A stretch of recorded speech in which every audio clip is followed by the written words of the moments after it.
spread out.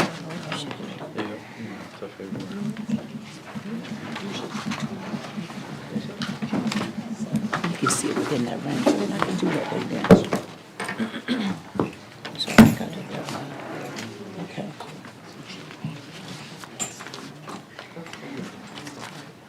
Okay.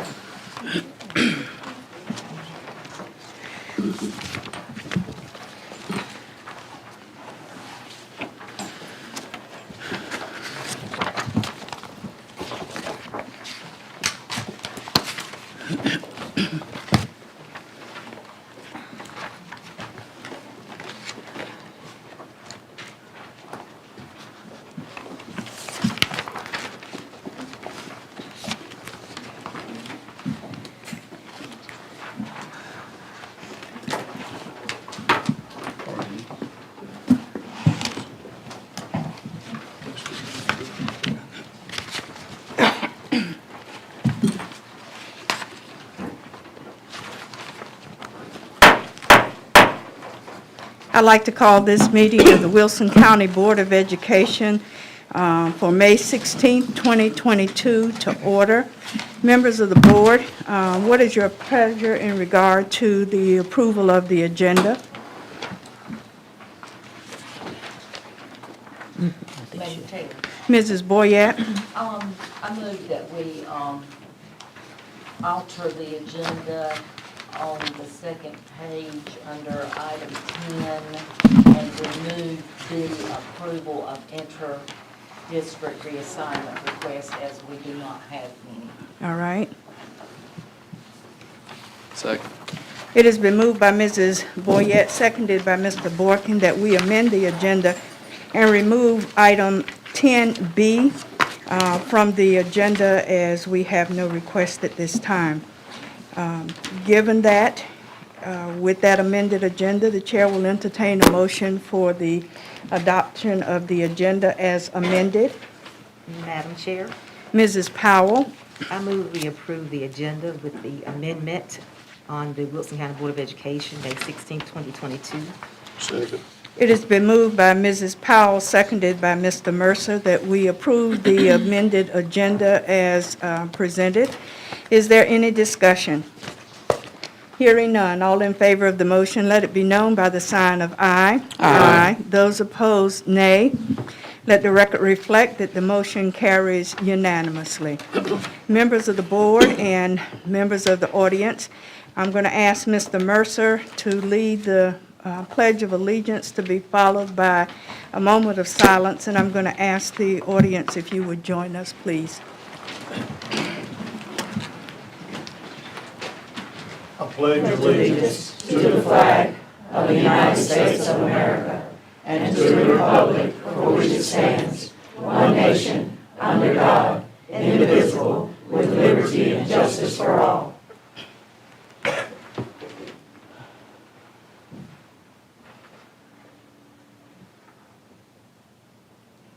Thank you. Thank you. Next on the agenda calls for the approval of the minutes. We have minutes of the April 25th, 2022 regular meeting, April 27th, 2022 special board meeting, and May 9th, 2022 public hearing. What is your pleasure? Madam Chair, Mrs. Barnes? I move that we approve the minutes of the Wilson County Board of Education regular board meeting, April 25th, 2022, its special meeting on April 27th, 2022, and the public hearing that was held on May 9th, 2022. Is there a second? Second. It's been moved by Mrs. Barnes, seconded by Mr. Mercer, that we approve the minutes of April 25th, 2022, the regular board meeting, April 27th, 2022 special board meeting, and May 9th, 2022 public hearing. Is there any discussion? Hearing none, all in favor of the motion, let it be known by the sign of aye. Aye. Those opposed, nay. Let the record reflect that the motion carries unanimously. I forgot to indicate that this meeting is being televised on Spectrum and Greenlight Channel 22. The meeting is being live streamed through the Wilson County Schools YouTube channel. And the public can also view the meeting through links on the Wilson County Schools Facebook, Instagram, and Twitter pages, along with the Wilson County Schools website. The next item on the agenda calls for the chairman's report.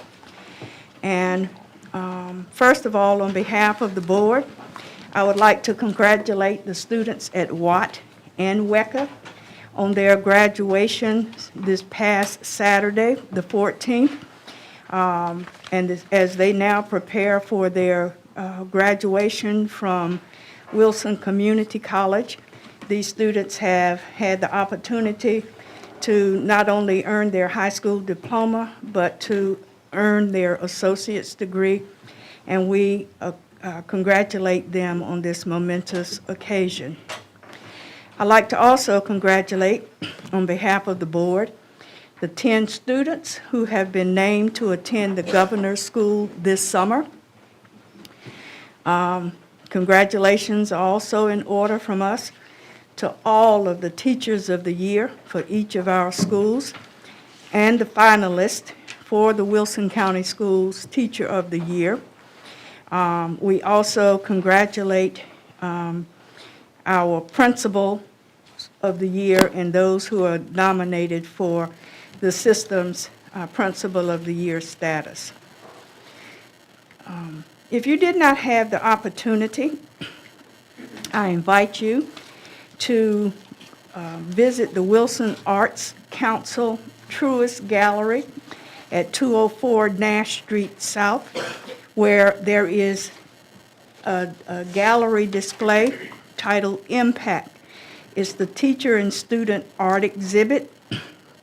The exhibit will run until May 28th, and the gallery opens on Tuesdays through Saturdays from 10 to 5. And if you have not attended that exhibit, you have missed a treat. The skills of our students, the artistic skills, are very good. And there was a wide array of mediums that were used: watercolor, oils, and various and sundry other mediums. So please take the time, if you can, to visit the exhibit, and we thank the Arts Council for allowing that exhibit to be held there, and we extend thanks to Silverthorne Properties for hosting that art exhibit. We do thank the persons who spoke at the public hearing on last week for the concerns and the comments that you shared with us as we continue our deliberations for the school closures that we have been discussing. And with that, I'll turn it over to Dr. Mills for the superintendent's report. Madam Chair, board members, and others, piggyback a little bit on what Dr. Fitch was sharing. We also wanted to congratulate the seniors at our two early colleges. We had 36 graduates at Watt and 71 graduates at WECA just this past weekend. And again, we wish them all the best. I know they've got more to do and are still so busy, but we're so fortunate to have been a part of their educational journey and to see them celebrate with their families and friends this weekend. We celebrated Teacher Appreciation Week, the week of May 2nd through the 6th, and I wanted to thank everyone who made our teachers feel special. Our school staff, PTOs, families, business partners, and churches, they always go above and beyond to celebrate our teachers, and we always appreciate all that our teachers do for our students each and every day, but especially so this year. As challenging as it's been, I think this year's been even more of a challenge than last year. So that was important this year to celebrate. Our teachers weren't the only staff members that were celebrated since our last board meeting. We celebrated our nurses and administrative professionals and school nutrition staff. And we know that everyone has a role to play in the success of our students. So we try to include everyone as much as we can. Board members, since our last meeting and the budget presentation with the county commissioners, some of the reporting, you know that the needs-based public school capital fund grant application that we submitted for Frederick Douglass did not get funded or chosen for funding this year. But the county commissioners have indicated that they are supportive of building a new school and are considering resubmission of the grant as well as exploring traditional financing options. But that's some conversations we've had. Again, piggybacking on something that Dr. Fitch said, we've got 10 finalists who are running to become the 22-23 Wilson County Schools Teacher of the Year. And we have 6 finalists for Wilson County Schools Principal of the Year. That's going to be a tough decision. I'm grateful that I'm not part of that group that has to do that, because we know any of them would serve us well as our district representative. And board members, you'll receive more information very soon about the announcements and the process for that. I don't want to say any more, Carol, let something slip, so that's good enough. But last, I wanted to encourage our students and staff to finish strong as our school year comes to a close, which is really kind of odd to think of, but it is time. It's a bit scary, but it is time. This is a busy time of year for schools. State testing's coming up, awards day, special events, concerts. I mean, it's just jam-packed. But when we meet for our next board meeting, the last day of school will have passed, and we'll be gearing up for graduation, which is always a fun day. But we're very proud of our students and staff for all the hard work that they've shown this year and every year, but especially the support of our families and community this year. We've had to be very flexible and deal with things we've never dealt with before, and it's been very challenging. And so we've come a long way together, and I'm looking forward to finishing strong and continuing progress for next year. So, Madam Chair, that's all I have. All right, thank you so much. Members of the board, this is the time of our agenda where the public gets to give their input to us. As you are aware, each person is granted 3 minutes for his or her presentation. This portion of the meeting is for the board to hear matters of interest from the public. However, obscene or vulgar statements, personal attacks, and statements reasonably perceived to be disruptive or imminently threatening to the orderly operation of the meeting shall not be permitted. We have 5 people who have signed up to address the board this evening. The first is Rob Farrell regarding the Wilson Education Partnership Student Initiatives.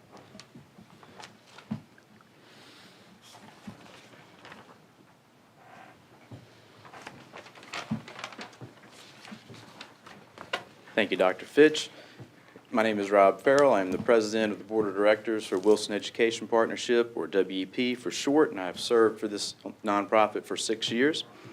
I'm here tonight to give you guys some feedback. I know that perhaps you hear negative feedback at times. I'm here to provide all positive tonight. So I just want to share a few things that Wilson County Schools are doing in partnership with our business partners and their leaders and our WEP board members to provide engaging, work-based learning opportunities for students, and I wanted to share some of those highlights.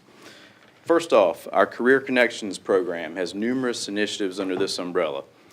First off, we organized a Junior Achievement Career Success program that benefited 67 students and 3 teachers through a 6-week program where 19 community leaders worked with teachers to provide this additional resource, and 1 student was actually hired from this experience.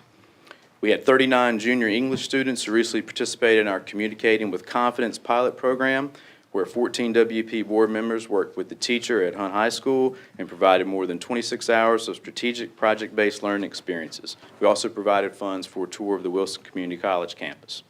We worked with the Hunt CDC, Dana Lee, to connect 250-plus students and their teachers with business leaders. We had 28 businesses that participated in our senior job fair.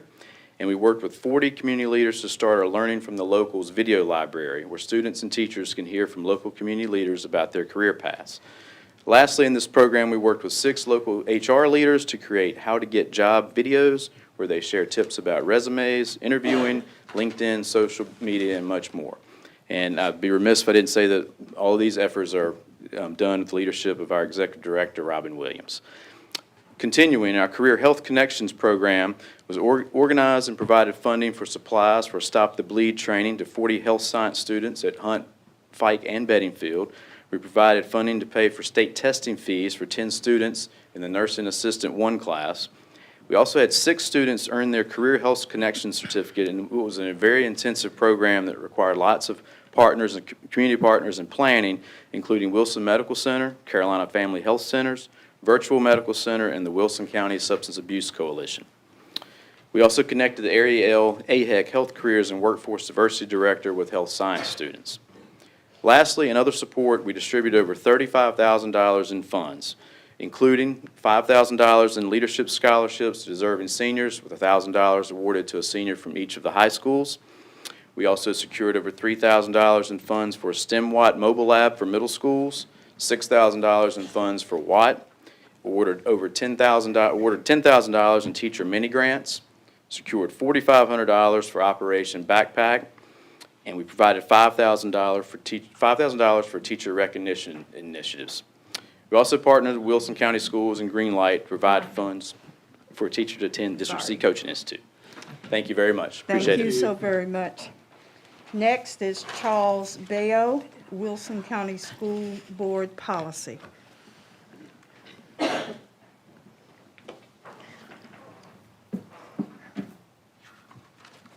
Good evening, folks. I want to thank you first for your response to my questions from the last board meeting. At this time, I'm requesting a copy of the actual student surveys given to this school year. They include school improvement survey for students, social emotional learning, pride, school success profile, and youth tobacco survey. Regarding gender identity, when a biological boy who identifies as a female enters a girl's bathroom or locker room, is there an adult to monitor these facilities to make sure nothing inappropriate occurs? With regards to my question from the April 25th school board meeting pertaining to bathroom and locker room accommodations, part of your answer to my question is, quote, guidance from the U.S. Department of Education regarding Title IX makes it clear that students have the right to use restrooms and locker rooms that match their gender identity. Parents are not informed of students using the bathroom or locker room facilities. Wilson County schools work with students and parents on a case-by-case basis to address any questions or concerns, and we provide alternative accommodations as needed. My question is, if parents of a girl student do not want their daughter to be in a girl's bathroom or locker room with a biological boy who identifies as a female, in the same bathroom, will the school accommodate the parents and their daughter by providing an alternate facility? When a teacher and other school personnel identify a student who has emotional needs, what is the process that is undertaken to decide whether the parents will or will not be informed of their child's emotional needs? If the parents decide not to allow the school to intervene with their child's emotional needs, will the school honor their decision? With regards to parental notification of student surveys, if I am correct, the school's policy is that once notification is sent to the students' parents and the parents do not contact the school to decline their child's partaking in the survey, then the school may include their child in the survey. This process is called passive consent. Would you, the school board, consider changing from passive consent to active consent? This process would assure that the parents are rightfully informed of the upcoming survey. In the old days, active consent was used in situations like this. A note would go home with the student and the parent would have to sign the form indicating their consent or disapproval. This will allow the parents to be more engaged with the school's effect on their child. Thank you. Thank you very much. Next, Flora Herrera Picasso, regarding hashtag Wilson County Schools is the best. Hi, my name's Flor Herrera Picasso, and I'm the Executive Director of Casa Azul de Wilson. I have come to these meetings and spoken in Spanish so that the Spanish-speaking families of Wilson County Schools can understand what I'm saying. The responses that I have gotten from Wilson County Schools for my public input has been a mere thank you for your comments each of those times, completely dismissing the content of my presentations. I have heard from reliable sources that the board and administration of Wilson County Schools have been vocal about denying any requests that come from Casa Azul, that I have been too aggressive, that I have been attacking Wilson County Schools, Yet I refuse that language. That language is thrown at me as I seek to hold people in power accountable. That language is often used against women of color to minimize our experience. We are painted as too loud, too emotional, and I refuse to subscribe to it. So no, I am not attacking Wilson County Schools. I am asking for equity and accountability. Of course, it is uncomfortable to be told that you aren't doing your job well, but you are in a position of service, so you should be less worried about your ego and more worried about how you can do your job better. I have been given the analogy that families don't air out each other's dirty laundry on a public platform. But how can you ask me to consider Wilson County Schools a family when you don't lead by example? A few weeks ago, a Spanish-speaking parent came to me to ask for help because their children were suffering extreme heat in the schools. That incident started with Spate, but soon the list grew to include Beddingfield, Toys Knot, and Forest Hills. You know these schools have a higher percentage of black and brown students than other schools. Do you think that these students are less deserving of air conditioning? Do you think a real family would treat their children differently? Why does it feel like Wilson County Schools care for some schools more than others? I was at a meeting that took place at Fike High School last week, and there are many parents and teachers that have this sentiment as well. You aren't doing right by our children. Do something. Every time I see a post from your social media accounts with the hashtag Wilson County Schools is the best, I wonder, where did this hashtag come from? As I have said before, Wilson is nearly the worst in the state, number 75 out of 100 to be exact. Please explain to me why you make this statement. What quantitative or qualitative data have you measured in order to categorize Wilson County School as the best? Is it post-secondary education attainment? Is it workforce attainment? Is it ACT scores? Is it the mental health and self-esteem of your students? Is it the job satisfaction of your teachers? Is it parent engagement and feedback? Why do you say Wilson County Schools is the best? Thank you. Thank you.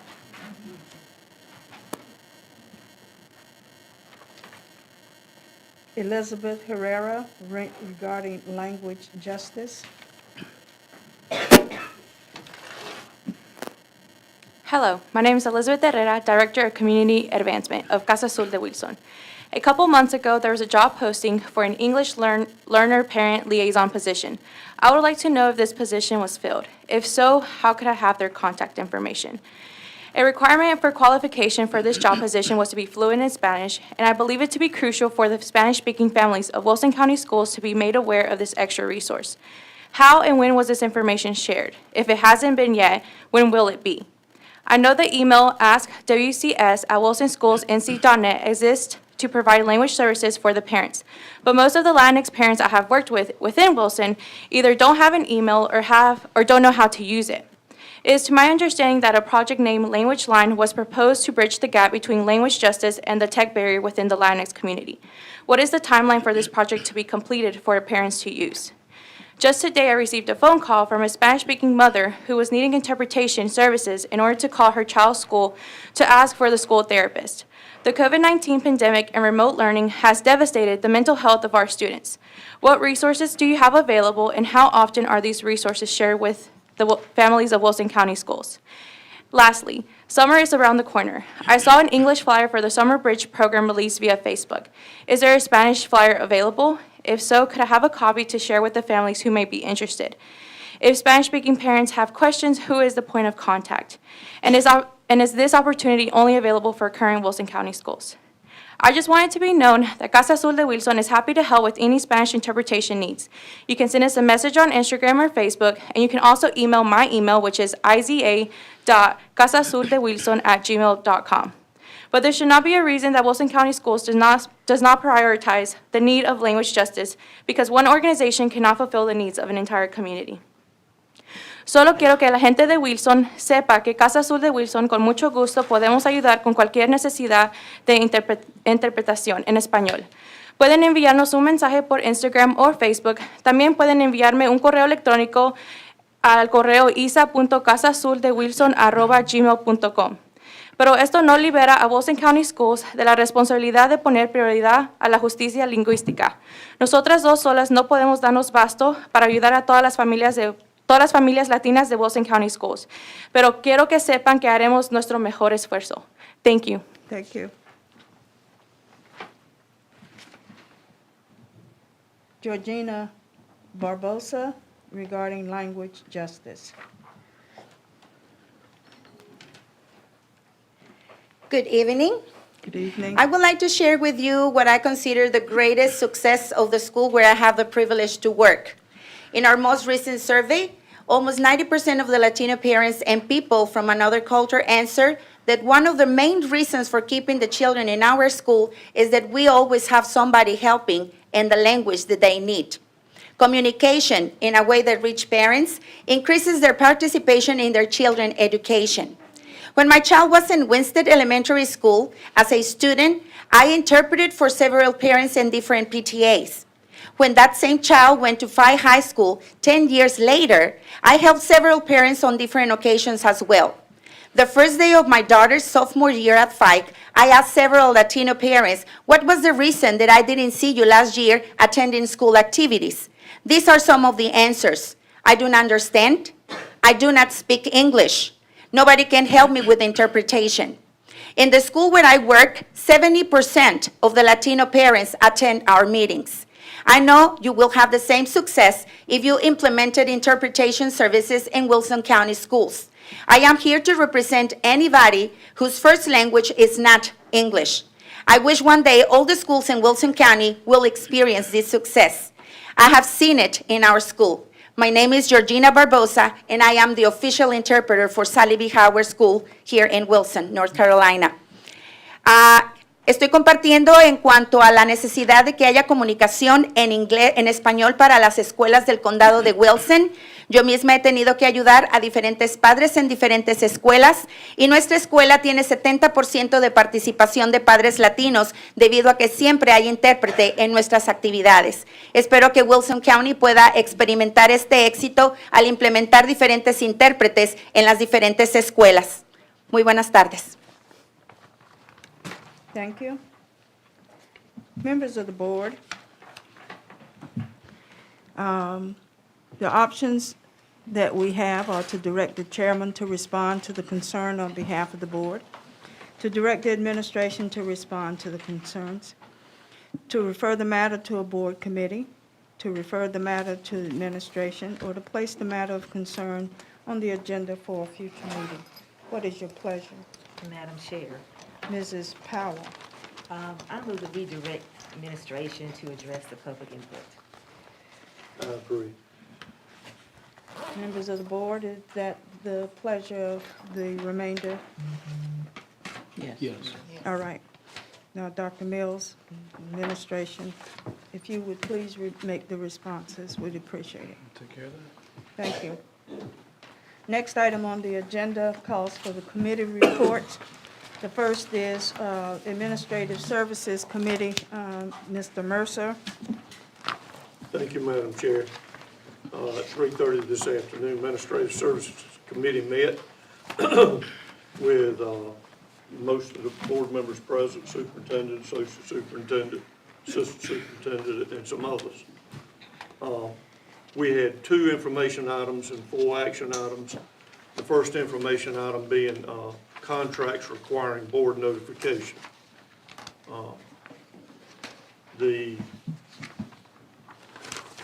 Dr. Williams, would you cover that quickly, please? Yes, sir. We have contracts for board notification from school nutrition. There were 6 total contracts. Mitchell Septic for grease trap and cleaning removal, $37,800. Versus Ice Cream, supplemental sales, ice cream, $57,723.80. Trident Beverage, supplemental sales, 100% juice slushies for $69,000. SFS Pack, which is manual food service sanitation, the sanitation service that we utilize, for $56,993.20.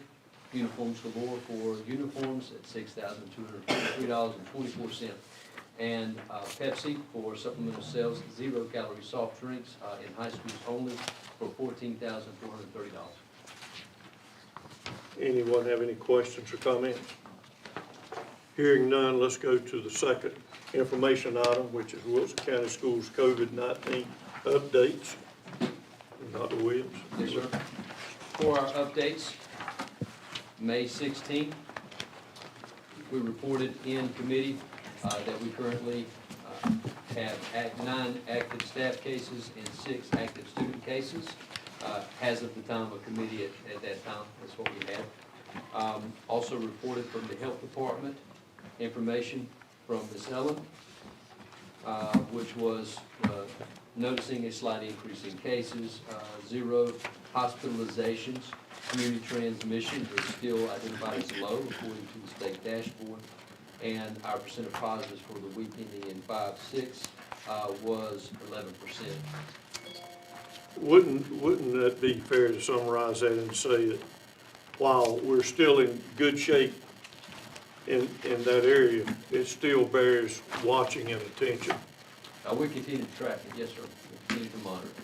Yes, sir. And, Thank you. and did provide, there's some information also in regards to levels, low, medium, and high level, that should also be available at your desk as well. Anyone have any comments or questions regarding the report?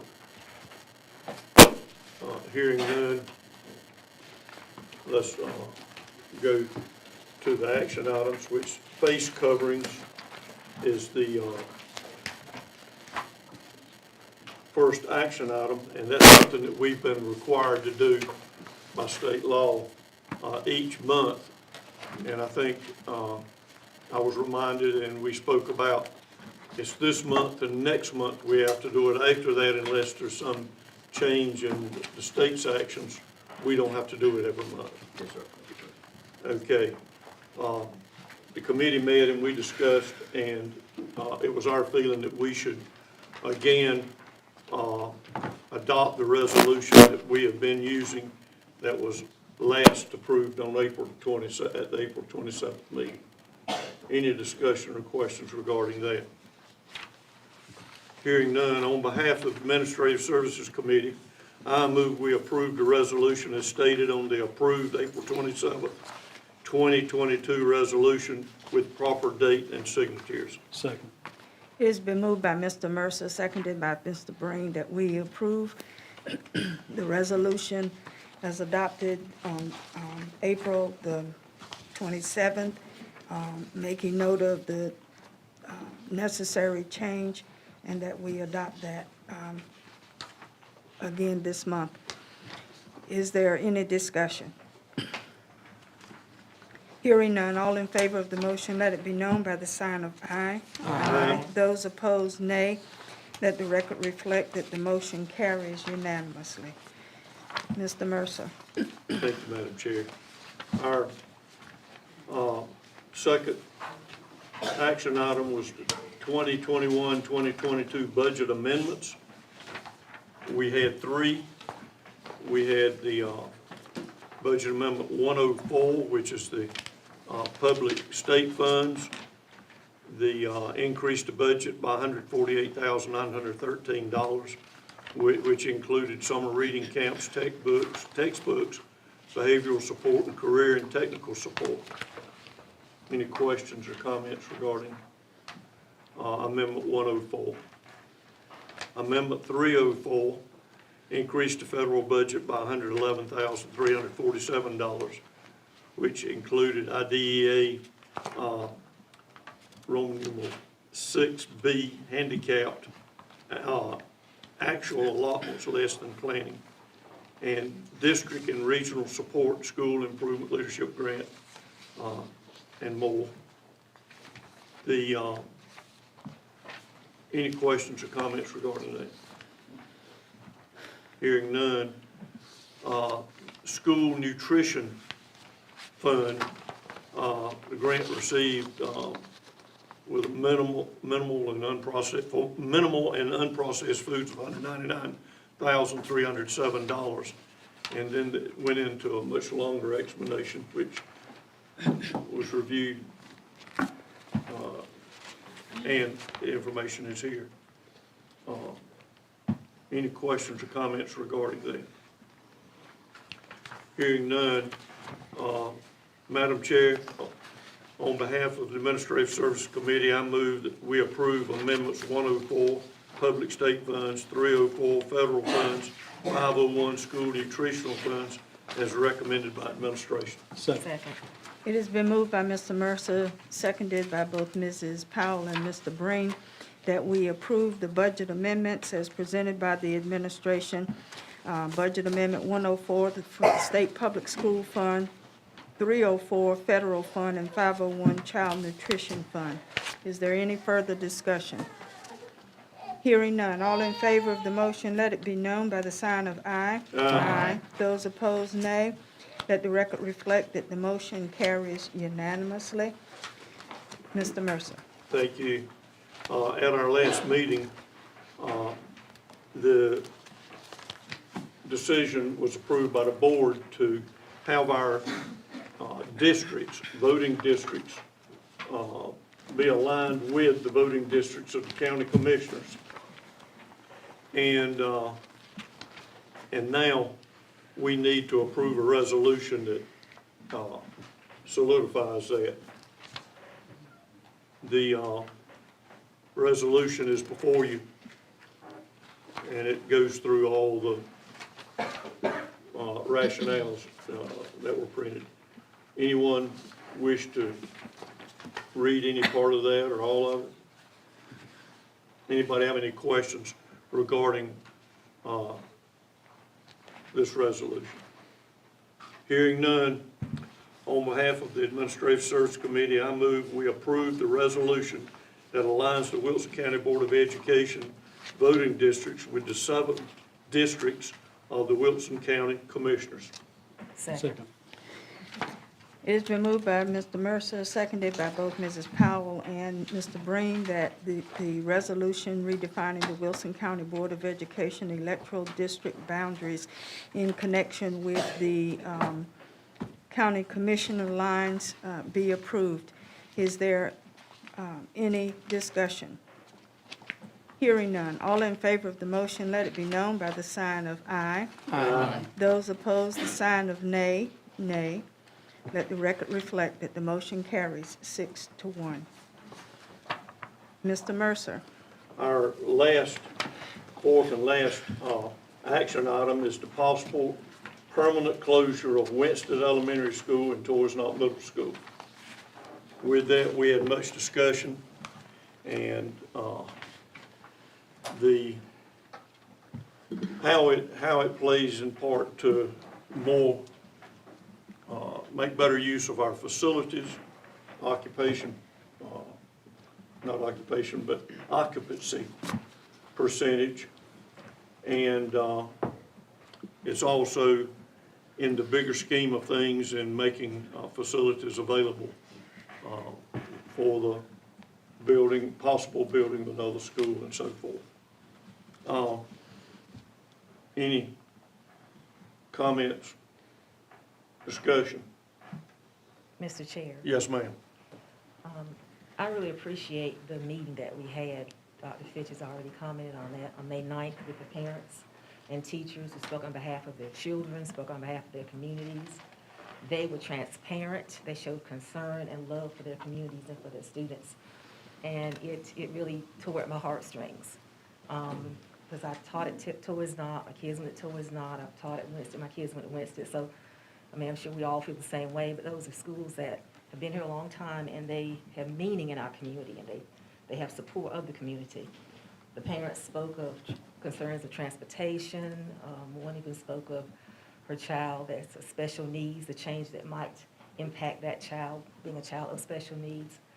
They spoke about adjusting Title I schools, spoke about just keeping our schools open and saving our schools. And I really am glad that they came out to voice their opinions and how they feel. My concern is I wish that we would, as we discussed in our meeting, wait a while. You know, there's one parent that actually said, why don't we just give them a year to decipher, to kind of adjust, to think about it, and really give them time to talk to their students and teachers to decide what they're going to do. This has been really emotional for me, as you all have known how I felt the whole time.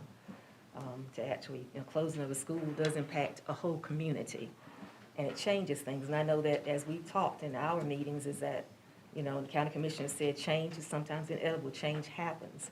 But sometimes it's good, the way we make our change and how we communicate and how we let our parents know that we're still supporting them and we're still with them. We want that trust, we want that transparency to continue, is what I'm sure we all feel that way. Because those are our leaders, our children are our leaders of tomorrow. Certainly. So what I'm saying, I guess I'm saying all that to say this, is that I feel like, I guess that's something that is moving forward, looks like, but I wish that we would just wait and take our time and not rush, and give them time to adjust to that, and for us to adjust to that too, because it's impacting all of us. I know, Mr. Mercer, you were principal at Toys Not, so it's not that we are not aware of the concerns, and also letting our parents know that we're listening to you, that your words and you coming out the other night was not going by the wayside, by no means. We heard everything you said. I wrote down everything that you said. I took it to heart. And it will impact all of us for the future. Thank you. I can't disagree with you on a lot of the points, Ms. Powell. If we looked at it emotionally, I'd be the first one to stand up and lead a march to not close Toys Not, because personally, I was the first principal there. I was there 5 years. It has a special place in my heart, and it breaks my heart to think of it not being a middle school. At the same time, when I took this position, I felt obligated and felt like I took an oath to do what's right for the county, schools as a whole, and not just what I would prefer personally. At the same time, included in that, in the comments, I listened to them as well. And one of the comments, we were asked, do you ever go into the schools? I've been in all the schools, and I've been there and spent time in schools. And I would believe sincerely, no matter what school was named, you would have had a group of people to show up and have some of the same feelings, because I feel the family atmosphere and the positive atmosphere in every school I've been in. And I've been, like I say, I've been in all of them and been in them more than once, including Winston and Toys Not. And it also comes to my mind that if there's an idea out there that a school is going to close, and we put it off a year, then it's going to be very difficult to fill any vacancies at those schools, be it one or ever how many, because people are not going to want to go to a school now that would be closing at the end of the school year. It's very difficult, and again, like I say, personally, it breaks my heart. But I feel like to make progress, we need to go ahead and take action and do something that's very difficult. It's not that I don't care about the feelings or the emotions of the people. In one sense, in a very peculiar way, my heart was touched that these people care that much about their school. And it also touches my heart that I feel like the other schools feel that way about their school. So, with that said, I understand where you're coming from, but I do feel like we need to press on. And if that's what we have to do to make progress, improve the occupancy percentage of the schools, and make way for improvement in the county schools facility-wise, then I feel like that's what we need to do. And I would appreciate the feelings of some of the other board members on this, because this is not a simple or unimportant issue at all. Can I add to? Yes, ma'am. Before you go on to other board members, that thinking about the social emotional, level of the students is very important too. And this is actually Mental Health Awareness Month. And it's ironic that we're doing this during this month of time, but I know, right, that's what I was just thinking about. But we do have to consider that and keep our students first. And I'll let the other board members speak. I have comments. Mrs. Barnes? Just as Mrs. Powell stated, I wrote down every word that I could write the other night as well. I cried when they cried. I don't know whether it was noticeable or not, because it really, really, really tugged at my heartstrings to hear someone say, please don't close my school.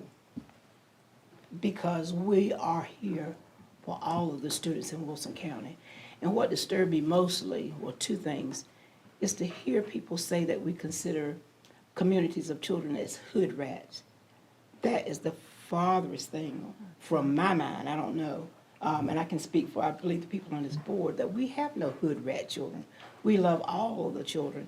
And when I became a school board member for District 2, it was not just for the district that I served, but it was for all children.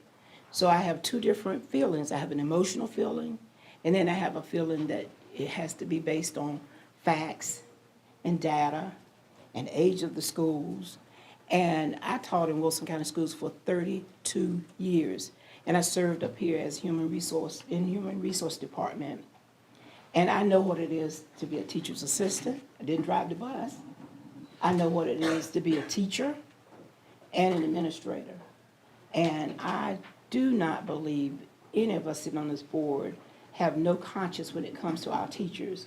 And that's one of the things that we talked about as we have had this discussion, is that making sure that there was transparency and that the teachers were aware of our feelings before we even got to this point. And it's not something that we've been talking about just overnight. And it's not a decision that was made, because when we first started, we said we are fact-finding. And I'm not a researcher, but we do have to have someone that does the studying for us to make sure that what we're doing is for the good of the children. So with that being said, I hope and pray that we make the right decision for our students and our teachers as well. All right. Madam Chair, Mr. Breen? this is the potential closure of Winstead School has been a topic of discussion since October of last year. This is not something that we decided overnight. This isn't something that we surprised on the community at large. I spent about 15 minutes before the start of this meeting going back through and pulling every Wilson Times story that was printed about the ORED study and the potential plans posed by ORED in regards to school utilization and what that may look like in the future.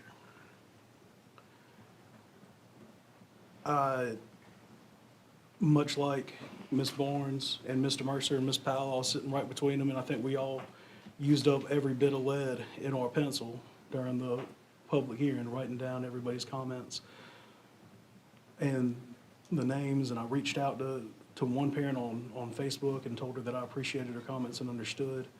But I believe steadfastly not only in our teachers, but I also believe in the resiliency of our students and in our community. And I believe that if we were to close and consolidate these schools, that it would put our students in a position to continue to be successful. Not just the students at that school, but also it would benefit the students at other schools too, as we continue to save on maintenance costs and other costs associated with operating schools that have relatively low occupancy rates.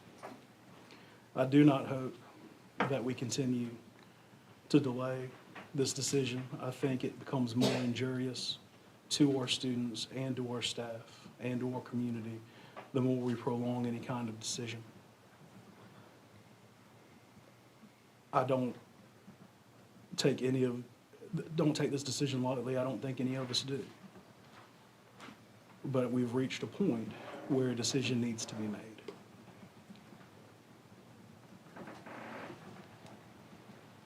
That's it. Okay. Ms. Boyette or Mr. Boykin?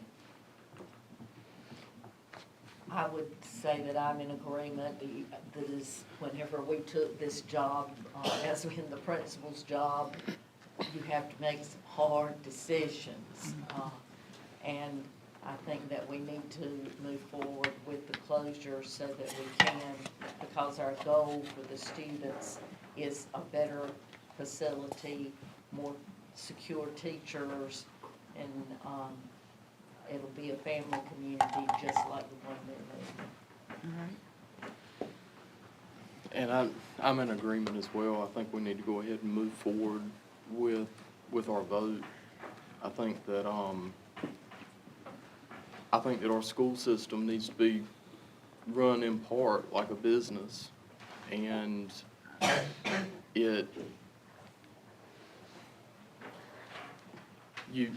sometimes, you know, when you have to make an emotional decision versus a rational decision, the emotional decisions will get you in trouble. And I think that we need to make a rational decision that's going to be in the best benefit for the entire school system. Members of the board, each of you have expressed your care, your concern, your issues, and we all agree that this will not be an easy decision. There is a lot of emotionality involved with the decision that is made. However the vote comes out when it comes to that, it's a decision that this board will have to stand behind. We have partnered with our county commissioners. They have, and they are the ones who fund us for our capital needs. And they have shared with us before we even undertook the ORAD study that there was a concern because of the underutilization of the schools because of our student numbers. And it is at the behest of the county commissioners that we even started this discussion as to what we would do. We do know that some of our schools are old. We do know that costs are involved, but there's cost involved any way you put it. Whether we move forward with a closure, whether we stay with where we are. But we know that when you are given a directive that says our funds are finite and you cannot continue to move as you are moving, it's like having to make a decision in your household as to what it is that you will continue with and what it is that you will end up doing without. And so we have been, as Mr. Breen has indicated, we've been having this discussion since October. The time doesn't make it any easier. The other times of extension won't make it any easier. It's going to be a heart-wrenching decision any way we go with any of the decisions that we make, because as individuals, we become vested in where we happen to be and where we are comfortable. So it is up to the board to come to the conclusion as to where we're going to go with this. And so everybody has had an opportunity to share your thoughts, concerns. We do thank those who spoke to us and who continue to speak to us about what their needs happen to be. But we are here, and this is an action item on our agenda for this evening to come to a decision.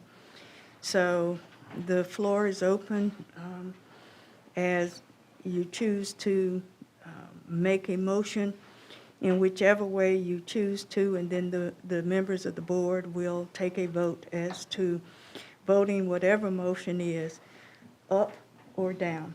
So, Madam Chair, Mr. Mercer.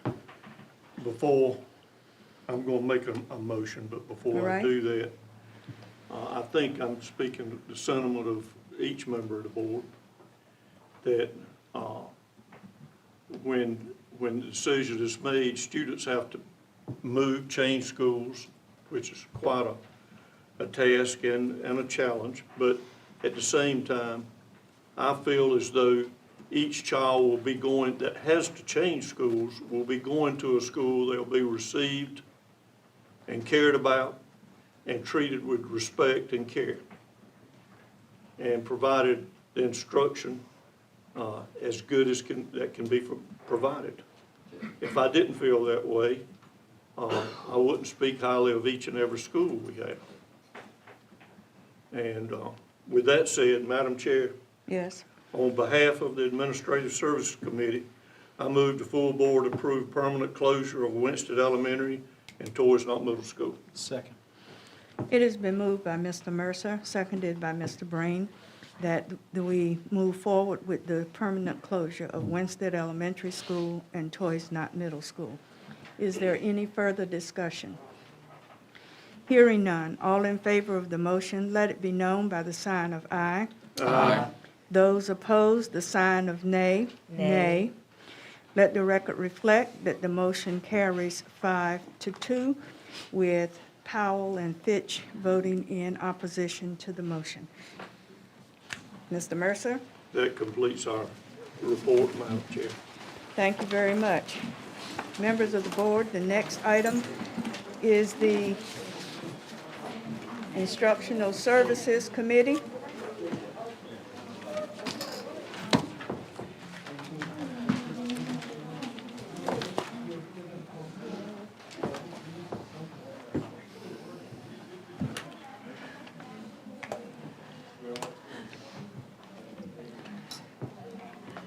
The Instructional Services Committee met this afternoon, and on the agenda were 10 information items that were the revisions of policy and 2 action items. Madam Chair, Yes, could we pause for a moment, please? yes, all right.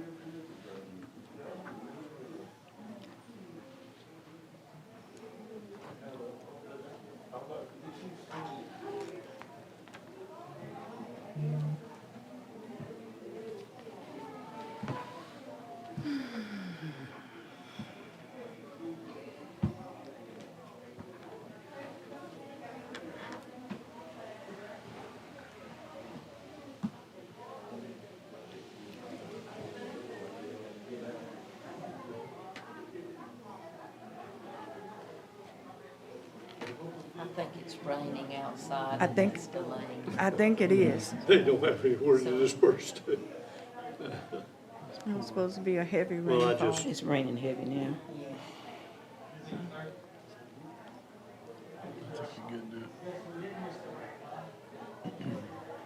Thank you, Madam Chair. You're welcome. As indicated, the Instructional Services Committee met this afternoon at 4:30. On the agenda were 10 informational items which dealt with 9 revised policy and 1 draft policy for first read consideration, and 2 action items, 1 a record retention schedule and a revision of policy 4300, which is a second read. At the committee meeting, we had discussion in regard to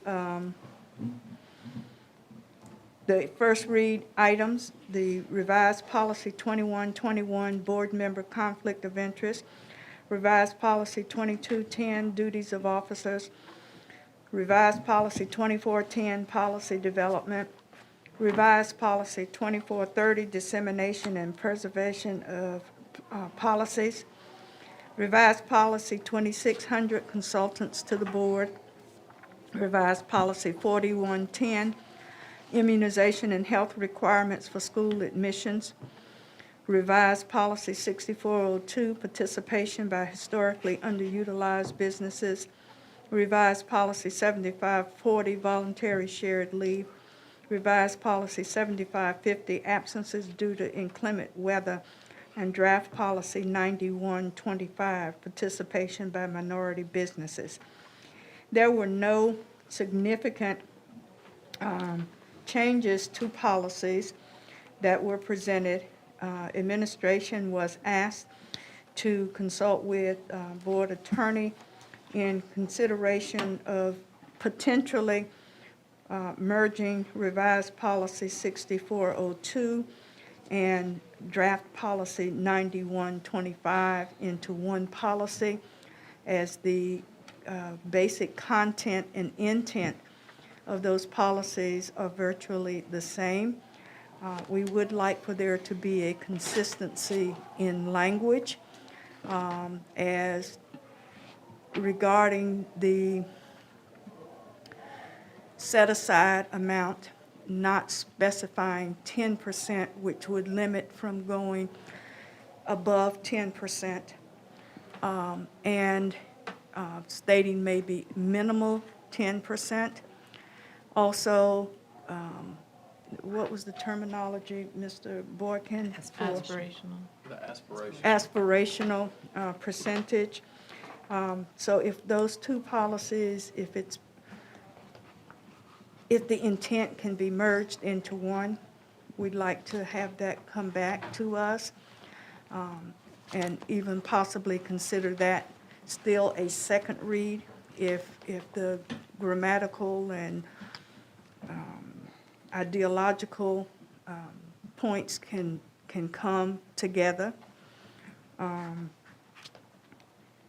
if I'm omitting anything about any of the other draft policies or revised policies for that informational piece for the first reads, members of the board, can you remind me if there was another policy that we looked at in terms of any significant changes?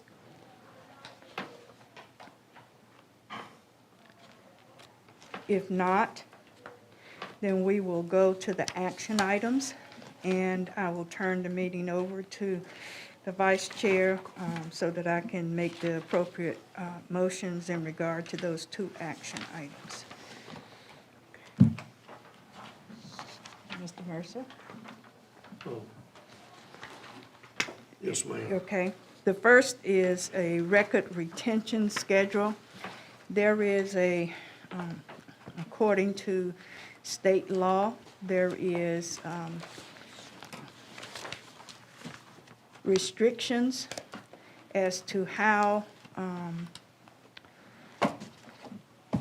records can be disposed of. And so it was the intent of the board, the committee, to ask that the retention of records request for that schedule as presented by the administration be granted. Therefore, on behalf of the Instructional Services Committee, I move that we approve the record retention schedule as presented by the administration to be in compliance with general statutes of the state. Second. It's been moved and properly seconded that the administration be directed to, in regards to record retention schedule, to take the action to make sure we comply with the disposition and retention of records, of LEA records, as the statutes require. Any comments or questions? Hearing none, all in favor? Aye. All opposed, like sign. It carries unanimously. Madam Chair. Thank you. The second action item was the revision of policy 4300, Code of Student Conduct. This is a second read, and the language that was asked for at the last meeting when the first reading was accepted has been inserted into this revision, and it dealt with primarily the consequences for seizure, if I'm not trying to find my page. Line 168. On line 168, in regard to, find the right page.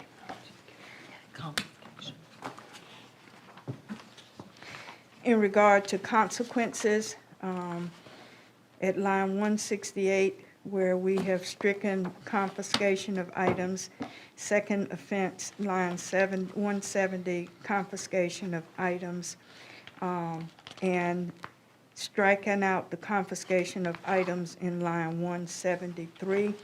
with alternative consequences for electronic devices being inserted, and that on line 205 and 6, under conduct on the school bus, that in regard to the disruptive behavior, the parents will be responsible for transportation during suspension from bus. So it is the recommendation of the Instructional Services Committee, and therefore I move, Mr. Mercer, that we approve as the second read the revised policy 4300 Code of Student Conduct, and if this motion carries, that we also repeal Administrative Regulation 4300 Student Behavior. Second. It's been moved and properly seconded that the full board approve the revised policy 4300 Code of Student Conduct as a second reading. And if passed, Repeal. repeal Administrative Regulation 4300 Student Behavior. Any comments or questions? Hearing none, all in favor, aye. Aye. All opposed, like sign. It carries unanimously. Madam Chair. All right. Members of the board, next on the agenda is the discussion and action in regard to the Wilson Community College Board of Trustees appointment. As you are aware, we have 4 seats on the Board of Trustees. And you have before you the names of our appointees and their expiration of term dates. Mr. Kenneth Jones, June 30th, 2022. Dr. Carol Wright, June 30th, 2023. William Thomas, or Tom File, June 30th, 2024. And Mark Johnson, June 30th, 2025. It is the board seat of Kenneth Jones, who is being considered at this time. Mr. Jones has submitted a letter asking for appointment of another 4 years on the Board of Trustees, if it is our desire. It is also our practice that when this time of year comes, that you have a voice in consideration of our next appointee. So if there are any appointments or submissions of names for appointments to be presented, they need to come to the June meeting for the board's consideration. So this is strictly an informational item, and please feel free to make submission of any names that you may have prior to our June meeting. With that, the chair will entertain a motion. Mrs. Barnes? Madam Chair, Yes. I move that the Wilson County Board of Education go into closed session to consider confidential personnel matters as provided in North Carolina General Statutes 143-318.11A1 and 6, and 115C-319 through 321 to consider confidential student matters as provided in North Carolina General Statutes 143-318.11A1 and North Carolina General Statutes 115C-402, and the Family Educational Rights and Privacy Act 20 U.S.C. 1232G to consult with the Board of Education attorney to preserve the attorney-client privilege as provided in North Carolina General Statutes 143-318.11A3. Second. It has been moved by Mrs. Barnes, seconded by Mr. Boykin, that the Wilson County Board of Education go into closed session to consider confidential personnel matters as provided in North Carolina General Statutes 143-318.11A1 and 6 and 115C-319 through 321 to consider confidential student matters as provided in North Carolina General Statutes 143-318.11A1 and North Carolina General Statutes 115C-402, and the Family Educational Rights and Privacy Act 20, United States Code 1232G, to consult with the Board of Education attorney to preserve the attorney-client privilege as provided in North Carolina General Statutes 143-318.11A3. Is there any further discussion? Hearing none, all in favor of the motion, let it be known by the sign of aye. Aye. Those opposed, nay. Let the record reflect that the motion carries unanimously. We are now adjourned to closed session. We're going up there, Steve. I've gotten so used to just staying here, opposed to staying here. No problem.